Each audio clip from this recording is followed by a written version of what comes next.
Let's go. तो first chapter start कर रहे हैं हम लोग internal reconstruction. Okay, that is chapter number 2. और बेसिकली थोड़ा टेक्निकल चैप्टर है. अगर हम देखेंगे तो इतना इजी भी नहीं है. तो थोड़ा थोड़ा टाइम लगेगा कि किस तरीके से किया जाता है, क्या होता है. It is all govern with the companies act 2013 because हमारे यहाँ पे जो भी चलता है वो अकाउंटिंग स्टैंडर्ड्स के बेसिस पे चलता है, तो हम उसी हिसाब से आगे बढ़ेंगे.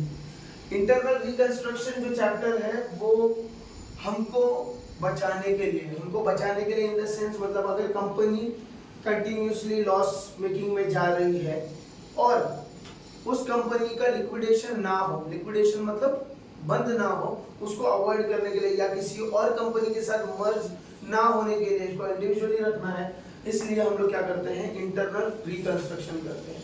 इन शॉर्ट, अगर बेसिकली अगर हम बात कर ले, अगर हम बीमार हो जाए थोड़ा सा, तो हम लोग क्या करते हैं, डायरेक्ट उठ के हॉस्पिटल जाते हैं? नहीं ना, हम रुकते हैं. हम लोग क्या करते हैं, घरेलू ट्रीटमेंट करते हैं. चलो क्रूसिंग खा लिया, डोलो खा लिया, मैनेज करते हैं. मतलब कोशिश करते हैं कि अपना इंटरनली सॉल्व हो जाए, या एक बेसिक से कोई सादा एक जनरल फिजिशियन क्लिनिक के पास चले जाते हैं. डायरेक्टली कोई हॉस्पिटल जाते हैं क्या? नहीं जाते हैं. क्यों? उधर कब जाते हैं, जब अपने को बेड से भी उठने नहीं हो रहा है, तब हम ऐसा करते हैं. अदरवाइज हम ऐसा नहीं करने वाले. Is that clear? तो वैसा जहाँ पर हमारे बॉडी को भी ये चाहिए रहता है कि नॉर्मल हम लोग सिचुएशन करें, वैसे कंपनी भी ये चाहती है कि अगर कंटिन्यूस थोड़ा लॉस हो रहा है और उसको उस कंपनी को हम लोग को बंद नहीं करना, क्योंकि चालू क्यों किए, बंद करने के लिए चालू करते हैं कंपनी, ऐसा तो हम करते ही नहीं. हम कंपनी को क्या चीज़ के लिए, हमारे को प्रॉफिट मोटिव है, हमारा प्रॉफिट बनाना है, बिजनेस अच्छे से चलाना है, एक ऑब्जेक्टिव है, हमारा गोल अचीव करना है हमको कंपनी को लेकर, तो उस हिसाब से चलते हैं. तो अगर जब कभी कुछ तकलीफ आ जाए तो हम लोग क्या करते हैं, उसको इंटरनली सॉल्व करने की कोशिश करते हैं. अब इंटरनली सॉल्व कैसे होगा, उसके लायबिलिटीज को हमको रिड्यूस करना है, अपने एसेट के वैल्यू को मैनेज करना है. जो कंपनी हमारी लॉस मेकिंग में जा रही है उसको हमको क्या करना है, प्रॉफिट मेकिंग तक लेकर जाना है. तो उसके लिए हम लोगों को हमारा जो चार्टर्ड अकाउंटेंट है वो थोड़ा एडवाइस करेगा. कोर्ट के ऑर्डर्स आएंगे. अब आप पूछोगे कोर्ट के ऑर्डर्स, ऑब्वियसली कोर्ट के ऑर्डर्स आएंगे. कंपनी चल रही है, राइट? आपने लोगों से उधार लेकर बिजनेस स्टार्ट किया है, बिजनेस चला रहे हो. अगर ऐसा आप करते रहोगे और अगर आपको लॉस हो जाता है तो आप किसी का भी ड्यू क्लियर नहीं कर पाओगे. इन शॉर्ट, आपकी क्या हो रही है, लायबिलिटी यहाँ पर बढ़ रही है. समझ क्लियर? जब लायबिलिटी बढ़ रही है तो आपको क्या हो जाएगा, यहाँ पर प्रॉब्लम्स क्रिएट होने शुरू हो जाएंगे. और जब प्रॉब्लम क्रिएट होंगे तो क्या होगा, आपको बंद करना पड़ सकता है. उस चीज को अवॉइड करने के लिए हम लोग एडजस्ट करते हैं. ऐसे सिनेरियो में क्या होता है, नॉर्मली जो होता है, जिनसे हम लोग ने उधार लिए हैं वो लोग जब तक हमारे पे केस कर देते हैं, केस करने के बाद हमने को उसको रिजॉल्व करने के लिए कौन लगता है, चार्टर्ड अकाउंटेंट्स और लॉयर. वो आइडियाज देते हैं कि किस तरीके से हमारे को मैनेज करना है. सो बेसिकली हम क्लियरली लिखा है, internal reconstruction refers to the method of corporate restructuring. मतलब कंपनी के एसेट्स और लायबिलिटीज को हम लोग क्या करेंगे, रीस्ट्रक्चर करेंगे, रिफॉर्म कर देंगे. When existing company is not liquidated, मतलब जो कंपनी ऑलरेडी चल रही है वो लिक्विडेट नहीं हो और ना हमको करना है. Is that clear? To form a new one, मतलब एक नया कंपनी फॉर्म कर लें. नॉर्मली हम लोग देखते हैं कि लॉस हो रहा है तो हम क्या करते हैं, किसी और कंपनी के साथ में मर्ज हो जाते हैं. तो वो चीज ना हो. बिजनेस अपन ने खुद के दम पे चालू किया था तो अपने को आगे भी चलाना है, अपने को प्रॉब्लम में फंसना नहीं, उसके लिए ये करते हैं. सेकेंडली वी आर यहाँ पर मीनिंग दिया है मैंने, it is an arrangement made by the companies where by the claims of the share holders, debenture holders, creditors and other liabilities are altered and reduced. मैंने कुछ देर पहले यही बात बताई कि हम लोग यहाँ पर क्या करेंगे, हमारी लायबिलिटीज है ना, हमारे शेयर होल्डर्स, ऑब्वियसली उन लोगों ने हमारी कंपनी में पैसे लगाए ना बिजनेस को चलाने के लिए, तो उन लोगों को रिटर्न करना है ना, उनको प्रॉफिट मिलना चाहिए. तो हमको क्या करना पड़ेगा, अपने जितने खर्चे हैं उसको थोड़ा चेंजेस ला मैनिपुलेट करना है, तो तब जाकर हमारा बिजनेस थोड़ा सेटल होगा. इसके लिए हम लोग क्या करते हैं, ऑल्टर कर देंगे, alter we reduce it. Is that clear? तो जितना हम प्रैक्टिकल सम लेंगे उसमें ज्यादा करके हम लोग को समझ में आता है. कुछ लॉसेस है उसको राइट ऑफ करना होता है ताकि एसेट्स को मेंटेन करना है. Is that clear? समझ गए? So this is the total concept which is comes under the companies act 2013, है ना. उसके हिसाब से ही ये रूल के बेसिस पे चलता है. Okay,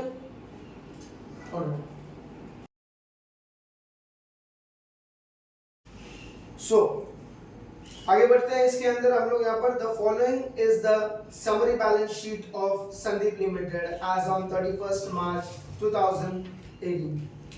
liabilities rupees, asset rupees दिया हुआ है हमारे पास, fine. The preference dividend is in arrear for 4 years. The following scheme of capital reduction was sanctioned by the court, agreed by the shareholders. तो आज दिन चैप्टर के हिसाब से मैं बता दूं कि हम लोगों को यहाँ पर नॉर्मली 3 चीजें बनानी पड़ती हैं। वो क्या 3 चीजें हैं? पहले नोट कर लें व्हाट टू प्रिपेयर, क्योंकि इंपॉर्टेंट आ जाता है हम लोगों को आज इन अकाउंटिंग के पॉइंट ऑफ व्यू के हिसाब से। हमारी मेंटालिटी जो है सर अकाउंट्स है, कितना थियरी रहता होगा, राइट? तो अपना प्रैक्टिकल करना है। तो व्हाट टू प्रिपेयर यहाँ पे हम लोगों को बेसिकली जर्नल एंट्रीज करनी होती है। जर्नल एंट्रीज करने के बाद हम लोगों के पास नेक्स्ट आ जाता है capital reduction account. Capital reduction account it is a nominal account, जो यहाँ पर जो भी आपके लॉसेस हो रहे हैं या आपको प्रॉफिट जनरेट हो रहा है वो सारा का सारा इसी के अंदर रिकॉर्ड हो रहता है। एंड तीसरा हमको यहाँ पर बनाना है बैलेंस शीट। आपके सिलेबस के हिसाब से आपको ये 15 मार्क्स के लिए आता है, 15 मार्क के लिए आपको ये सम आएगा जो आपको बाय डिफॉल्ट करना पड़ेगा। तो इसके लिए पहले से हम प्रिपेयर हो जाए कि क्या क्या चीजों पे हमको प्रिपेयर करना है। समटाइम्स क्वेश्चन में होता है कि सिर्फ जर्नल एंट्रीज करो, समटाइम्स क्वेश्चन में ये भी होता है कि सिर्फ कैपिटल रिडक्शन अकाउंट बना लो, जर्नल एंट्रीज मत करो। Is it clear? और समटाइम्स हो जाता है कि डायरेक्ट बैलेंस शीट बनाने होते हैं। तो बहुत रेयर चांसेस है जहां पर ऐसे ऐसे सिनेरियोस आते हैं, लेकिन ओवरऑल जो सम है वो यही है, इसके बाहर हमको कुछ नहीं आने वाला। Is that clear? डन। आगे बढ़े इसके आगे टॉपिक में। तो सम के बारे में जो मैं रीड कर रहा था, हम लोग इलस्ट्रेशन वो चालू कर लेते हैं। So, illustration number 7, the following is the summary balance sheet of Sandeep Limited as on 31st March 2018. The preference dividend is in arrear for 4 years. जो नीचे दिया हुआ है the preference dividend is in arrear for 4 years, line underline करके रखेंगे इस चीज को, ताकि हम लोगों को पता चले फ्यूचर में इसके ऊपर क्या है, नोट है, इसके ऊपर आगे एडजस्टमेंट आएगा। ठीक है? So आगे बढ़ते हैं। The following scheme of the capital reduction was sanctioned by the court and agreed by the shareholders. अगर आपको पता होगा कि चैप्टर चालू हो रहा था, मैंने थ्योरेटिकल कंटेंट में बताया कि ये चैप्टर से हमारा कोर्ट कनेक्शन बहुत ज्यादा है, क्योंकि कोर्ट और शेयर होल्डर्स मिलकर हमारे शेयर होल्डर्स हमारे पे केस करते हैं। तो ऑब्वियसली केस कहाँ लड़ा जाता है? कोर्ट में। वहां से ऑर्डर्स आएगा कि हमको किस तरीके से हमारे एसेट्स और लायबिलिटीज को एडजस्ट करना है, किन का पेमेंट करना है पहले, किसका अवॉइड करना है, लेट करना है, जो कुछ भी वो सिचुएशंस के बेस पे रहता है। सो इस बार इस सम में संदीप लिमिटेड के लिए क्या कह रहा है कोर्ट, वो हम लोग देख लेते हैं। First we have the preference shares are to be reduced to ₹50 each.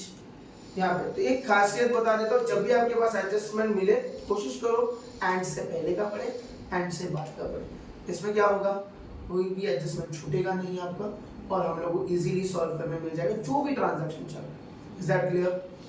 So the preference shares are to be reduced to ₹50 each. तो बेसिकली यहाँ पर हम लोग क्या करेंगे, एक जर्नल एंट्री का फॉर्मेट बना लेंगे एज यूजुअल, जो जर्नल एंट्री का हम लोग फॉर्मेट करते हैं।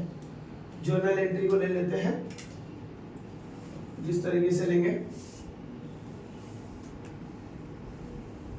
Okay, in the books of Sandeep limited, fine.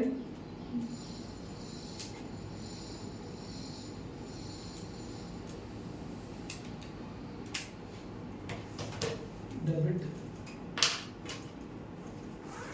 Credit,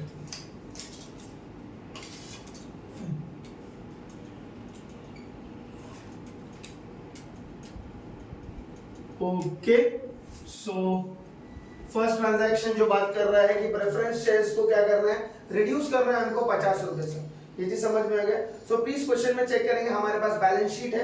balance sheet में क्या दिया हुआ, we have 10% preference shares of ₹100 each.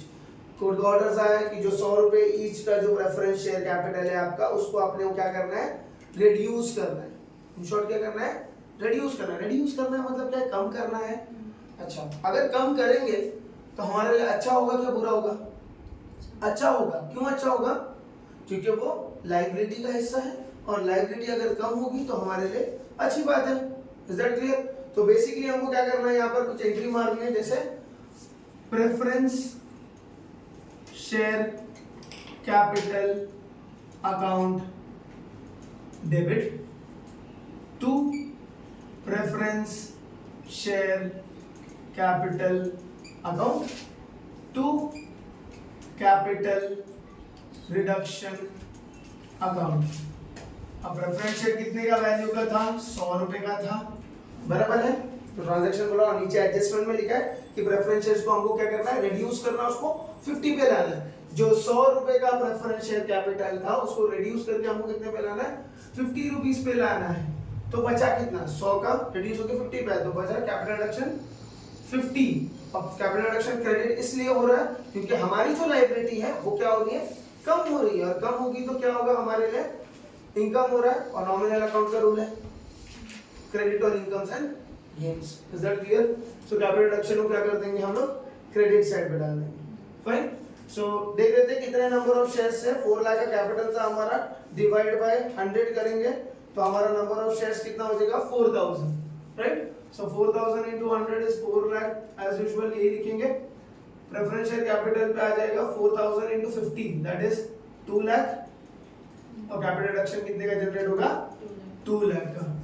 सो बस सिंपल सा narration, keep it simple always. Being preference shares reduced, that's it. ज्यादा कहानी डालनी नहीं है, बहुत सिंपल सा रखना है ताकि अपने को इजीली समझ में हम क्या कर रहे हैं। Is that clear? नेक्स्ट, जैसे मैंने कहा था कि एंड तक का ये ट्रांजैक्शन करना है, तो एंड के बाद भी कुछ लिखा है। And equity share 2 rupees to each, both being fully paid up. So equity share भी है हमारे पास, उसके लिए भी सेम तरीके का ट्रीटमेंट है। आप चेक कर सकते हो इक्विटी शेयर्स कितने का है हमारा? 10 रुपए का, बराबर। रिड्यूस करके कितने पे ला रहे हैं हम लोग? 2 रुपए पे। रिड्यूस 2 रुपीस टू ईच, तो 10 का शेयर 2 पे लेकर आ रहे हैं। तो इसमें क्या होगा हमारे को? फिर से अच्छी बात है, क्योंकि शेयर इक्विटी शेयर्स भी हमारा क्या है? लायबिलिटी है। 10 रुपए का चल रहा था, रिड्यूस करके मैं 2 रुपए पे ला रहा हूँ, तो मेरे लिए 8 रुपए का क्या हो जाएगा? Capital reduction. तो सेम जैसे प्रेफरेंस शेयर्स की एंट्री की है उसी तरीके से इक्विटी की भी करेंगे। Equity share capital account debit to equity share capital account to capital reduction account. Is that clear? Okay. So कितना हमारा इक्विटी शेयर्स है? 10 लाख रुपीस का है, और एक शेयर का भाव कितना चल रहा है? 10 रुपया चल रहा है, बराबर। 10 रुपए का था, परफेक्ट। रिड्यूस करके उसको 2 रुपए पे लाए हम लोग, बराबर। ओके, तो 8 रुपए का क्या बन गया हमारा? Capital reduction. तो 10 लाख डिवाइडेड बाय 10, तो आपको आ जाएगा आपका number of shares, that is 1 lakh. तो यहाँ पे पहले इस पे तो आएगा 10 लाख हमारे को, 1 lakh into 2, that will be 2 lakhs, और ये हो जाएगा 8 lakh. Same easy narration, being equity shares reduced.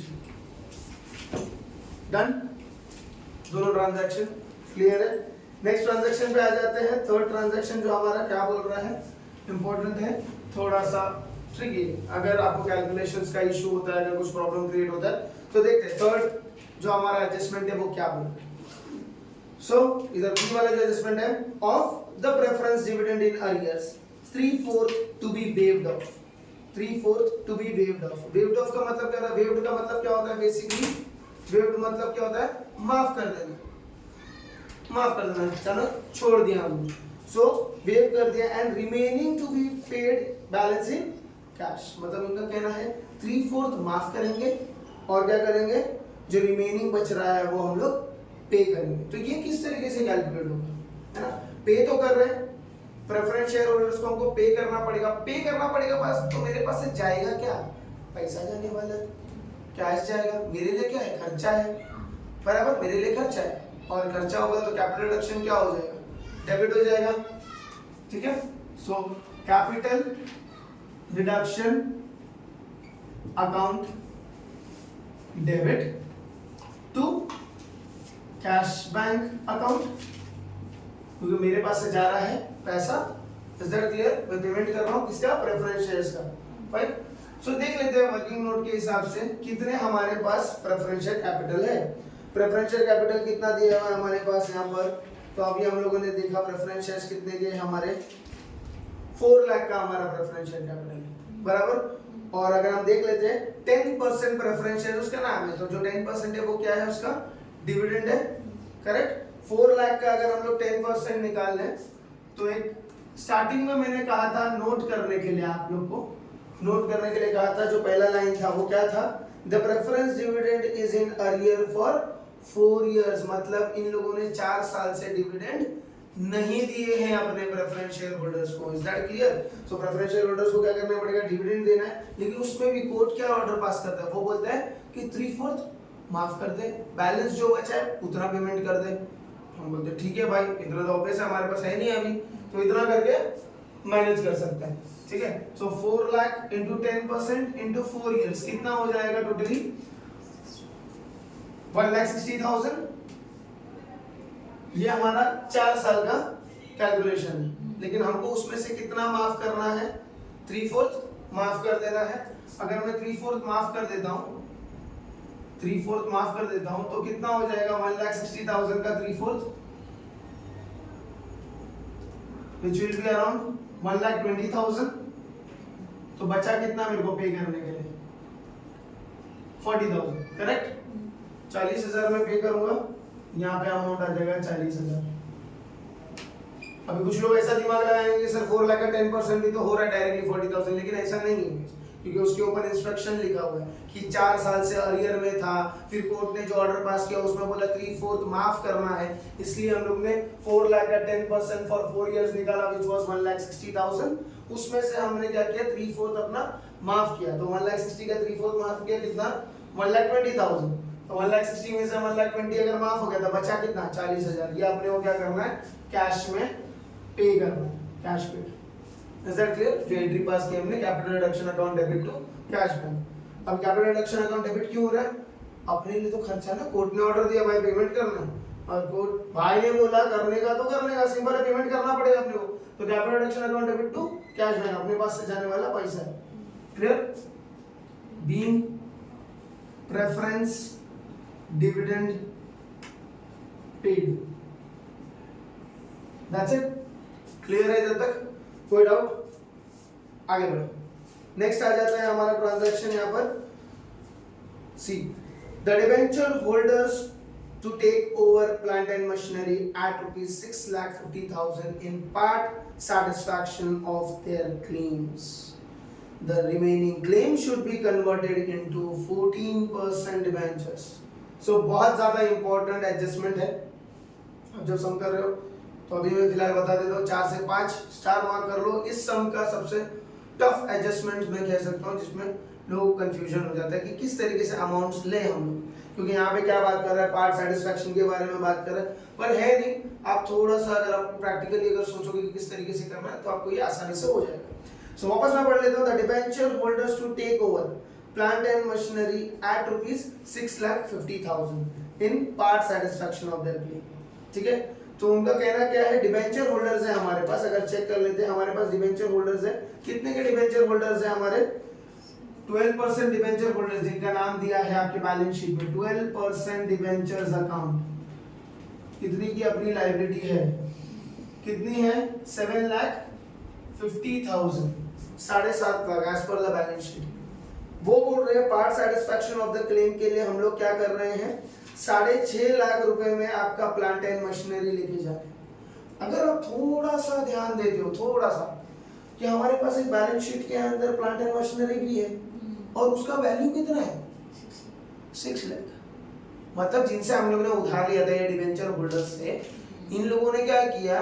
अपने पास जो घर पे प्लांट एंड मशीनरी पड़ा था, अपने जो कंपनी में प्लांट एंड मशीनरी लगा हुआ था, उन लोगों ने क्या किया? इसको 6 लाख की चीज के पीछे इन लोगों ने कितना पैसा देके गए हमको? 6.5 लाख रुपए। लॉजिक समझ रहे? मतलब हमको तो पता ही नहीं था कि इसका प्राइस एक्चुअल में कितना है ना। अपना बेसिक कैलकुलेशन होता है, एसेट है तो डेप्रिशिएट हो रहा है, लेकिन यहाँ पे सीन क्या हो गया कि 6 लाख का तो उसका बुक वैल्यू था, और ये डिबेंचर होल्डर ने उसको पार्ट सेटलमेंट करने के लिए कितना रुपए देकर गए? 6.5 लाख रुपए के कंसीडर करके लेके चले। इंश्योर अगर कैलकुलेशन मारो तो हमको कितने का प्रॉफिट हो जाएगा, सीधा सीधा 50,000 का प्रॉफिट है। क्लियर है? 6.5 लाख में लेकर जा रहे हैं, 6 लाख का तो असेट का वैल्यू था, ठीक है। तो यहाँ पर ले लेते हैं 2 प्लांट एंड मशीनरी। हमारे बुक्स में प्लांट एंड मशीनरी का वैल्यू कितना है, हमको बुक वैल्यू कंसिडर करना है। 6 लाख रुपया हमारा असेट का वैल्यू है, बराबर है। और उसमें हम लोग क्या हो रहा है, प्रॉफिट हो गया। जैसे मैंने कहा कितने का प्रॉफिट हो गया, 50,000 का। क्यों? क्योंकि बुक वैल्यू जो उसका था वो 6 लाख रुपए था, और जब डिबेंचर होल्डर्स में से पैसे लेकर गए तो वो कितने के लेके गए, 6.5 लाख के हिसाब से लेकर गए उसको। तो हमको कितने का प्रॉफिट हो रहा है, सीधे सीधे 50,000 का प्रॉफिट हो गया। आगे क्वेश्चन में बोला है द रिमेनिंग क्लेम 7.5 लाख रुपया था, 6.5 लाख रुपया एडजस्ट हो गया। The remaining claim should be converted into 14% debenture. तो 12% डिबेंचर होल्डर जो थे ना, वो लोग ने बोला अभी जो बैलेंस अपना जो लोन पड़ा हुआ है ना, वो तुम लोग 14% के हिसाब से मेरे को दोगे। मैं बोला ठीक है भाई, चल ठीक है, तू नया लायबिलिटी क्रिएट कर रहा है। टू 14% डिबेंचर्स अकाउंट कितने का, 1 lakh. Being debenture holder settle there claim. Simple है, इज दैट क्लियर? समझ में आ रहा है? ओके, चलो आगे बढ़ते हैं। आगे बढ़ जाएंगे। अभी नेक्स्ट हमारे को और कुछ ट्रांजैक्शंस करने हैं।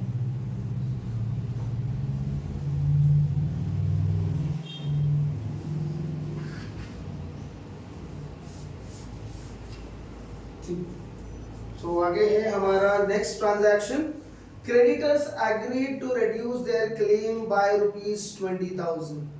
Bills payable to be paid immediately. Okay, तो बिल्स पेबल का तो अलग पार्ट आता था, यहाँ पर वो बोल रहे हैं creditors agreed to reduce their claim by ₹20,000। Creditors कौन होते हैं हमारे, अच्छा लायबिलिटी। और लायबिलिटी क्या हो रही है, रिड्यूस हो रही है, कम हो रही है। अगर क्रेडिटर्स हमारी लायबिलिटी कम कर रहे हैं 20,000 से, तो हमारे लिए क्या होगा, अच्छी बात है ना। बेसिक है, आप लोग यहाँ पे पढ़ाई करने आ रहे हो और हम बोल देंगे कि आपकी फीस माफ हो रही है, तो ऑब्वियसली आप क्या बोलोगे, अच्छी बात है भाई, करेक्ट। तो ऑब्वियस है, वैसे हमारे लिए भी क्या बात है, यहाँ पर क्रेडिटर्स क्या बोल रहे हैं, एग्रीड कर दिए reduce to their claims by ₹20,000। तो जरा चेक कर लेते हैं कितने का इतना क्लेम था, 1,40,000 का। Wow great. तो हम लोगों ने क्या बोला, 20,000 से माफ कर देते हैं। तो 20,000 से अगर वो माफ कर रहे हैं तो हमारे लिए क्या हो जाएगा गाइस, प्रॉफिट हो जाएगा। प्रॉफिट होगा तो क्या, बेसिकली कितना है, ट्रांजैक्शन नंबर हमारा 5वां, creditors account debit to capital reduction account.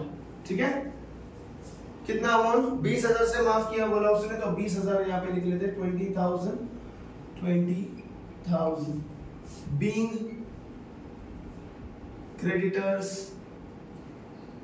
reduced their claim। खत्म। 6th ट्रांजैक्शन पे आ जाते हैं, bills payable to be paid immediately. ये सम का एक खासियत है कि ये बात कंफ्यूज करने के लिए 2 बार दिया हुआ है यहाँ पर। उन लोगों ने पहले भी बोला bills payable to paid immediately, और नीचे भाई साहब लोन लेकर भी बात करते हैं। तो फिलहाल हम उसको वहां पे सॉल्व नहीं करेंगे, हम तुरंत नीचे की ओर में ही सॉल्व करेंगे, वरना एक बार अगर हम पेमेंट कर देते हैं तो अगली बार वापस से वो लोन लेकर हम डबल एंट्री मारने का हमारी गलती हो सकती है। तो ये एक ट्रांजैक्शन में इन लोग ने थोड़ा हमको गलती करने के लिए, चकमा देने के लिए किया हो। सो आगे बढ़ते हैं। Next, goodwill, patents, profit and loss and share issue expenses are written off entirely. हमारे लिए सबसे इंटरेस्टिंग और इजी एडजस्टमेंट, सारे के सारे क्या हो जा रहे हैं, राइट ऑफ हो रहे हैं। असेट्स राइट ऑफ होंगे। असेट्स अगर कम होगा तो हमारे लिए अच्छा है कि बुरा है, बुरा है, ऑब्वियसली बुरा होगा, बेसिक है। क्योंकि अगर असेट्स हमारे कम होंगे तो हमारे लिए तो अच्छी बात है नहीं। ठीक है, तो इन शॉर्ट क्या होगा, यहाँ पर कैपिटल रिडक्शन क्या करना पड़ेगा, हमको डेबिट करना पड़ेगा। कैपिटल रिडक्शन अकाउंट डेबिट, क्योंकि हम लोग के लिए तो बुरा होगा, तो कैपिटल रिडक्शन अकाउंट डेबिट। अभी क्या क्या चीजें गई है हमारे पास से, तो गई है हमारी गुडविल। गुडविल का अमाउंट कितना है, गुडविल अकाउंट, पेटेंट्स अकाउंट, कितना कितना अमाउंट है सबका? गुडविल है हमारा 25,000, पेटेंट्स का कितना है? 15,000। नेक्स्ट और क्या दिया हमारे पास? Profit and loss and share issue expenses. So profit and loss account, profit loss account कितने का है?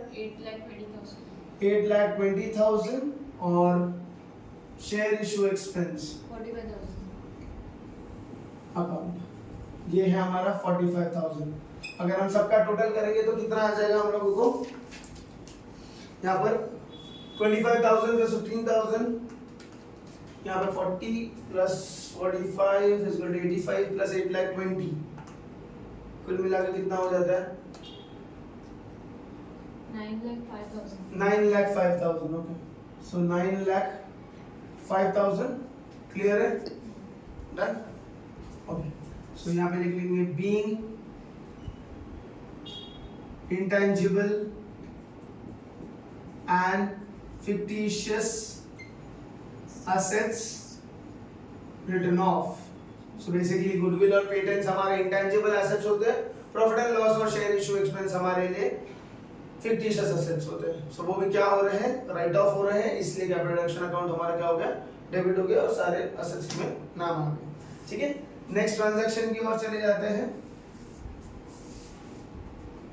वाह, एक और अनदर बहुत इंटरेस्टिंग एडजस्टमेंट जिसकी वजह से हम पास हो जाते हैं। ठीक है, ये बहुत इजी है समझने के लिए ये वाली adjustments. The following assets are to be revalued as under.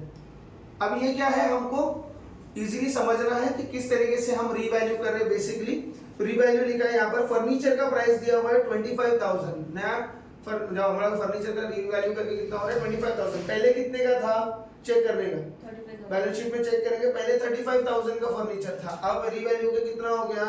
25,000। 35,000 का फर्नीचर रीवैल्यू होके 25,000 का हो गया, तो एसेट बढ़ा कि कम हो गया? कम हो गया। कम हो गया तो अपने लिए क्या है? लॉस है। क्लियर है? सो कैपिटल रिडक्शन अकाउंट क्या हो जाएगा हमारा यहाँ पे? क्लियरली डेबिट हो जाएगा। कैपिटल रिडक्शन अकाउंट डेबिट कितना? 35,000 का था, 35,000 का था जो, वो रिड्यूस होकर कितने पे आ गया? 25,000 पे। तो इन शॉर्ट हम लोग कितने का लॉस हो जाता है? 10,000 का। 10,000 to furniture account 10,000। Is that clear? Being asset revalued. Clear है? और कौन सा एसेट के बारे में बात कर रहे हैं नेक्स्ट? अब फर्नीचर हो गया, उसके बाद है स्टॉक इन ट्रेड।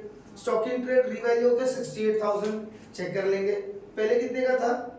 80,000 का था, और अभी रीवैल्यू होकर वो कितने पर आ गया है? 68,000 पर आ गया है। इन शॉर्ट वापस से एसेट क्या हो रहा है? कम हो रहा है। कम होगा तो capital reduction account debit to stock in trade account. कितना? 12,000। 80,000 का एसेट रिड्यूस होकर 68,000 पे आ गए। Being asset revalued. Simple. Is that clear? Done. Okay, next क्या दिया है हमारे पास? लैंड एंड बिल्डिंग है 5,80,000। पहले कितने का था लैंड एंड बिल्डिंग? 6,50,000 का था। 6,50,000 का जो लैंड एंड बिल्डिंग था वो रिड्यूस होकर कितने पे आ गया है? 5,80,000 का। देखो ये जो एडजस्टमेंट है, ये कैपिटल रिडक्शन के कंसेप्ट को समझने के लिए बहुत अच्छी चीज है। कब वो डेबिट होता है और कब वो क्रेडिट होता है। तो बेसिकली कहा था कि कैपिटल रिडक्शन क्या है? एक नॉमिनल अकाउंट है। अगर वो नॉमिनल अकाउंट है, नॉमिनल अकाउंट का रूल कैसे होता है? Debit all expenses and losses, credit all incomes and gains. तो in short capital reduction debit कब होगा? जब आपको एक्सपेंस होगा या तो आपको लॉस होगा। क्लियर? या तो क्रेडिट कब होगा? जब आपको इनकम हो रहा है या किसी तरह का गेन हो रहा है। Is that clear? तो अगर आप जब भी देख रहे हो यहाँ पे मैं कैपिटल रिडक्शन अकाउंट डेबिट कर रहा हूँ, मतलब हमको क्या हो रहा है? लॉस हो रहा है। अगर आप चेक कर सकते हो, एसेट का वैल्यू जो फर्नीचर भी था वो रिड्यूस हो गया, स्टॉक इन ट्रेड भी था जो पहले जितना वैल्यू था उससे अभी कितना है? कम हो गया, रिड्यूस हो गया। अब बात कर लेते हैं लैंड एंड बिल्डिंग का। वो भी कितने लाख का था? 6,50,000 का, रिड्यूस होकर कितने पे आ गया? 5,80,000 पे। तो इन शॉर्ट ये फिर से क्या है? Capital loss. So capital reduction account debit to land and building account. कितना है वैल्यू हमारा ये difference? 70,000। So 70,000 being asset revalued. Is that clear? Okay. Next आ जाते हैं, आगे बढ़ते हैं। इधर तक तो क्लियर है हमारा। अभी तो लग रहा होगा कि मस्त इतना बड़ा सा सम है। पहले सम में आप लोगों को थोड़ी तकलीफ होगी, 2-4 सम और करेंगे हम तो ज्यादा क्लियर हो जाएगा कंसेप्ट। बेसिकली ये आप जितना कवर कर रहा हूँ उसके हिसाब से अगर आप जाओगे तो भी हमारा कवर हो जाता है चैप्टर, इतना कोई प्रॉब्लम है नहीं। सारे ट्रांजैक्शंस अगर हम ध्यान से देखेंगे। ओके, सो नेक्स्ट आगे बढ़ते हैं, देख लेते हैं आगे का ट्रांजैक्शन क्या है हमारा। Next transaction number is 10। हमारे पास क्या है? और एक सन्ड्री डेटर्स भी अगर चेक कर लेते हैं रिवैल्यूएशन के लिए। 90,000 का सन्ड्री डेटर्स था, अब रिड्यूस होकर कितने पे हो गया है? 80,000 पे। इन शॉर्ट फिर से क्या हो गया? लॉस हो गया। So capital reduction account debit to debtors account. कितने का डिफरेंस आ गया? 10,000 का। अभी कुछ लोग आपको पूछ रहे होंगे सर आपने ये अलग अलग एंट्री पास की है, क्या हम इसको मर्ज करके एंट्री पास कर सकते हैं? ये सब मर्ज करके एंट्री पास कर सकते हो, बट क्या है, पहला सम है, कंसेप्ट उनको समझना है, तो चाहो तो कितना टुकड़ा करके हम पढ़ सकते हैं, कंसेप्ट को डीपली लर्न कर सकते हैं। इस वजह से मैंने इसको टुकड़ा टुकड़ा करके बताया, वरना हम इसको डायरेक्टली एक ही एंट्री पास कर सकते थे, जो मैं आपको बता सकता हूँ यहाँ पर ओरली। जैसे सारे के सारे अगर एसेट जो हो रहे हैं वो एसेट वैल्यू हमारे कम ही हुए हैं, रिड्यूस हो गए, तो इन शॉर्ट आपको एक ही बार क्या करना था? Capital reduction account debit to furniture, to stock in trade, to land and building, to debtors, सबके अमाउंट लेंगे, टोटल करके रख देंगे। आप ऐसा भी कर सकते हो, ऐसा भी कर सकते हो, यहाँ पे कंसेप्ट समझने के लिए इजी पड़ेगा। Is that clear? Last transaction पे आ जाते हैं, जो हमारा लास्ट ट्रांजैक्शन है 11th वाला। ओके, सो 11th वाला जो ट्रांजैक्शन है इसके बारे में बात कर लें।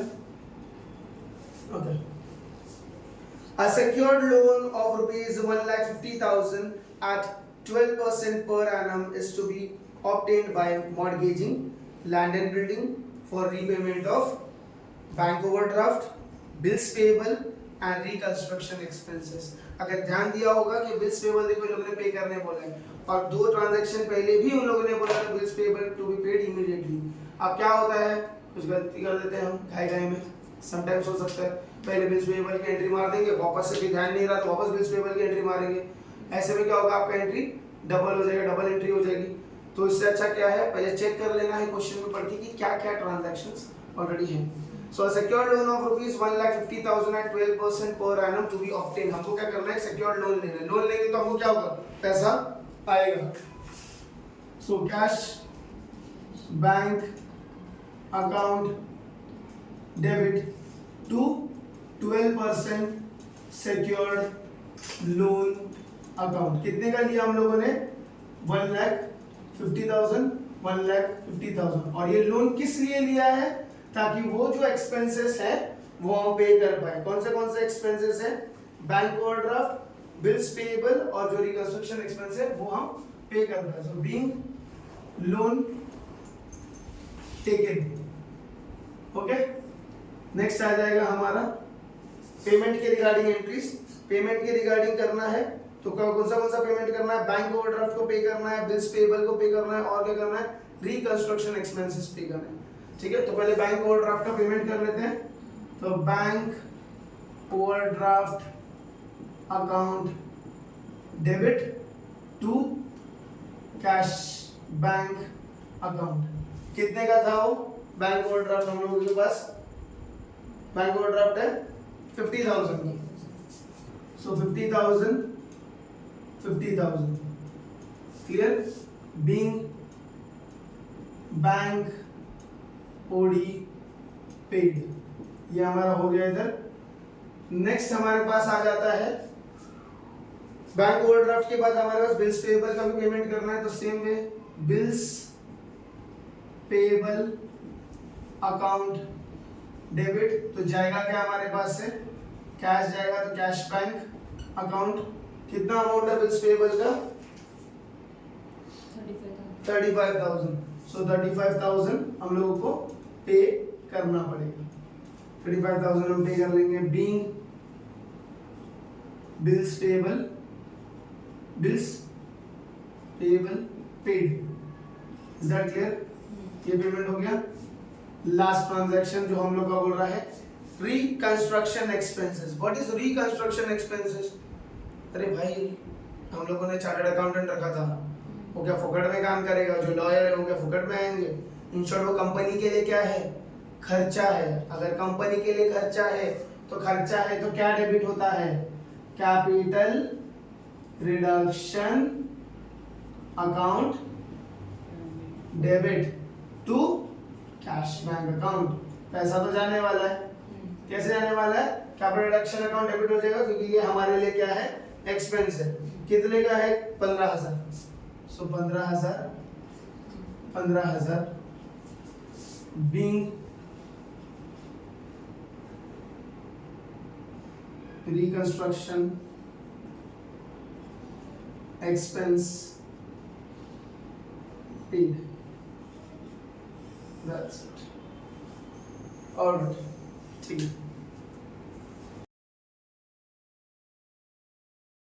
So ये एंट्रीज पास हो जाने के बाद में हम बेसिकली क्या करना है, हमारा एक लास्ट पार्ट बच जाता है कैपिटल रिडक्शन अकाउंट बनाना है. बैलेंस शीट भी बनाना है बट इस वीडियो में तो नहीं बनाऊंगा मैं फिलहाल. हम लोग अगला एक वीडियो ले लेंगे जिसमें बैलेंस शीट किस तरीके से बनाया जाता है, क्या हो जाता है. तो तब तक के लिए आप फिर ये जर्नल एंट्री और वो लेजर को आप अपने बुक्स में नोट करके रखेंगे और उस वक्त एक पेन लेकर बैठेंगे ताकि मैं आपको बताऊं किस तरीके से एंट्री पास करनी जाती है. एक कोड वर्ड्स है, वो कोड्स के थ्रू हम लोग उसके बैलेंस शीट में पोस्टिंग कर लेंगे, वो मैं बताऊंगा बाद में. Is that clear? सो आ जाते हैं इसके लेजर पोस्टिंग पर. तो मैं कुछ यहाँ पर दिखा रहा हूँ आपको ledger posting. Basic ledger posting क्या करनी है. अब जर्नल को मैंने टोटली क्लोज नहीं किया क्योंकि यहाँ का जो बैलेंसिंग फिगर आएगा वो भी आपके जर्नल एंट्री में हमको पोस्ट करनी पड़ेगी. तो बेसिकली यहाँ पे इस एंट्री का, इस अकाउंट का नाम है कैपिटल रिडक्शन अकाउंट. अगर आपको ये देख के पता चल रहा होगा कि इसका अकाउंट बनाया मतलब इसके रिलेटेड जितने भी हमारे ट्रांजैक्शंस होंगे उसमें हम लोगों को उसके अमाउंट लेने पड़ेंगे. तो आ जाते हैं हमारा पहला जो ट्रांजैक्शन था but which was our first transaction. अगर हम लोग देख लेते हैं हमारे पास पहला ट्रांजैक्शन जो हमने पास किया था that was 10% preference share capital account debit to 10% preference share capital to capital reduction. In short capital reduction के घर में हम पोस्ट कर रहे हैं तो क्या आ जाएगा यहाँ पर, कौन सी साइड पे चला जाएगा, वो बाय साइड पे चला जाएगा. By 10% preference share capital account. और याद रखना अमाउंट हमेशा हम कौन सा लेते हैं, कैपिटल रिडक्शन अकाउंट वाला. सो जर्नल एंट्री में देखो कौन से कितना अमाउंट लिखा था हम लोगों ने कैपिटल रिडक्शन का, व्हिच वाज 2 लाख. तो by 10% preference share capital 2 lakh. क्योंकि अकाउंट उसका बना रहे तो अमाउंट भी किसका लेंगे, कैपिटल रिडक्शन का ही लेंगे ना, बराबर है. नेक्स्ट आ जाते हैं नेक्स्ट ट्रांजैक्शन हमारा equity share capital to equity share capital to capital reduction account. वापस से आ जाएगा यहाँ पर by equity share capital account. कितना है, it is around 8 lakh rupees. So 8 lakh यहाँ पे ले लेते हैं. नेक्स्ट ट्रांजैक्शन हमारा क्या है, हम लोगों ने प्रेफरेंस डिविडेंड का पेमेंट किया था, राइट. सो एंट्री क्या थी, capital reduction account debit to cash bank. Payment किया capital reduction account debit to cash bank account.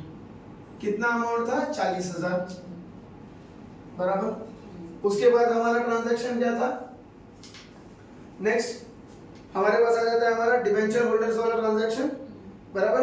12% debentures account debit to plant and machinery to 14% debentures to capital reduction. So basically आप ले सकते हो bye debentures हम ले लेते हैं. Capital reduction कितना है यहाँ पर 50,000 है. सो बाय 12% डिबेंचर्स अकाउंट 50,000। याद रखना हमेशा अमाउंट किसका लेना है, कैपिटल रिडक्शन अकाउंट, ठीक है। और वही ट्रांजैक्शंस भी कंसीडर होंगे जिसके अंदर कैपिटल रिडक्शन है, ठीक है। ओके, नेक्स्ट ट्रांजैक्शन हमारा क्या आ जाता है, फिफ्थ वाला, creditors to capital reduction account. Creditors to capital reduction, तो क्रेडिटर्स कैपिटल रिडक्शन में क्या आएगा, बाय क्रेडिटर्स। कितना है बाय क्रेडिटर्स हमारा, 20,000। नेक्स्ट, उसके बाद क्या ट्रांजैक्शन दिया हुआ है हमारे पास, capital reduction to goodwill, to patents, to profit and loss, to share issue expense. तो यहां पर भी आ जाएगा capital reduction to goodwill account, कितना है 25,000। टू पेटेंट्स कितना है 15,000। टू प्रॉफिट लॉस अकाउंट कितना 8,20,000। और टू शेयर इशू एक्सपेंस कितना है 45,000। हो गया। नेक्स्ट ट्रांजैक्शन की ओर देखते हैं, capital reduction account debit to furniture, कितना आ जाएगा 10,000। Next, capital reduction to stock in trade, मतलब कुछ कर नहीं रहा हूं, सिर्फ जर्नल को लेजर में पोस्ट कर रहा हूं मैं। कितना अमाउंट है 12,000। Next, capital reduction to land and building, कितना अमाउंट है इसका 70,000। नेक्स्ट आ जाता है हमारा capital reduction to debtors account, debtors कितना है 10,000।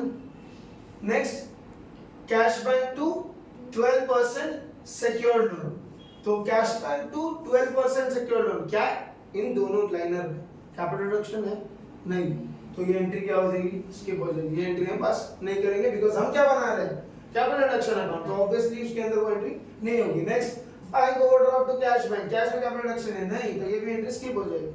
Bills payable to cash bank, cash में है नहीं, ये भी स्किप हो जाएगी। बचा क्या, capital reduction to cash bank, so to cash bank कितना 15,000। देख लेते हैं कौन सा साइड बड़ा है, सो टोटल कर लेंगे 8 लाख 2 लाख 10 लाख 70,000, होपफुली 10,70,000 है हमारा। ओके, यहाँ पर 10,70,000 आ जाएगा, 10,70,000 to capital reserve account. Capital reserve account, तो कैपिटल रिजर्व अकाउंट कितना बैलेंस बच रहा है हमारे पास, देख लेते हैं हम लोग। सो दैट विल बी 8,000, जो साइड बड़ा था दोनों तरफ लिखा, माइनस कर दिया, क्रेडिट साइड बड़ा था इसलिए दोनों तरफ है, डेबिट माइनस कर दिया हमने, 8,000 हमारा आ रहा। सो जो फाइनल एंट्री की बात की थी मैंने 15वीं, जो है वो capital reduction account debit to capital reserve, यहाँ पे लिखेंगे capital reduction account debit to capital reserve account, कितना है ये 8,000 that's it, being balance transferred, that's it. So इतना ही कुछ है जो फिलहाल हम लोगों को यहाँ पर मेनली करना पड़ता है, जो चैप्टर के हिसाब से है। बाकी इसके ऊपर आपको बैलेंस शीट भी बनाना पड़ता है, वो हम बायबैक ऑफ शेयर्स में भी बनाते हैं, उसी तरीके से यहाँ पर भी बनाना है, और पता चल जाएगा जो हमारा 18 नोट्स का बैलेंस शीट जो हम लोग नॉर्मली यूज करते हैं वही करना है, वर्टिकल फॉर्मेट वाला, तो full and final sum cover इस तरीके से होगा। Okay, so that's it all about, thank you so much.